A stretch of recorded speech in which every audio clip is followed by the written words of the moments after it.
मेंदिके गावात एक खांब आहे जो वाऱ्याने नाही तर शक्तीने हलतो। हा खांब लाकडाचा आहे, पण याला हात लावायची हिंमत आजही कोणी करत नाही, कारण हा खांब जिवंत आहे।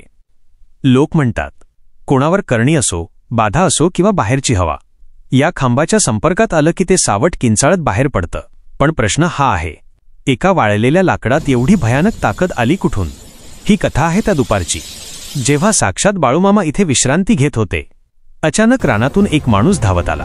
त्याचे कपडे फाटलेले, डोळे रक्तासारखे लाल आणि तोंडातून जनावरच्या गुरगुरण्याचा आवाज येत होता।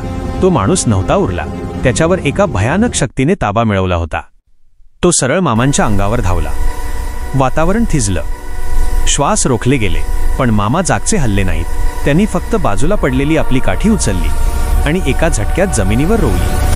मामांचा आवाज कडाडला, खबरदार, जिथं माझी काठी उभी आहे तिथं जगातली कोणतीही वाईट शक्ती तग धरू शकत नाही। त्या क्षणी जे घडलं ते पाहून निसर्गसुद्धा हादरला।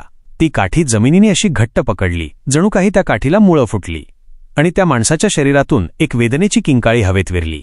त्याच्यावरचं ते भयानक ओझं त्या काठीच्या एका स्पर्शाने कोळसा झालं। तीच ही काठी जो आज मेंदिकेचा खांब म्हणून उभा आहे। आज शेकडो वर्ष झाली, ऊन, वारा, पाऊस झेलूनही हा खांब तसाच उभा आहे।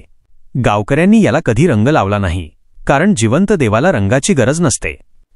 अमावस्येच्या रात्री आजही हा खांब थरथरतो। भक्त सांगतात, इथे डोकं टेकवलं की शरीरातला ताप निघून जातो आणि एक थंड शहार अंगावरून फिरतो। हा खांब आजही जागा आहे, तुमच्या रक्षणासाठी। विज्ञानाला हे कोडं सुटत नाही, पण भक्तांना उत्तर माहीत आहे।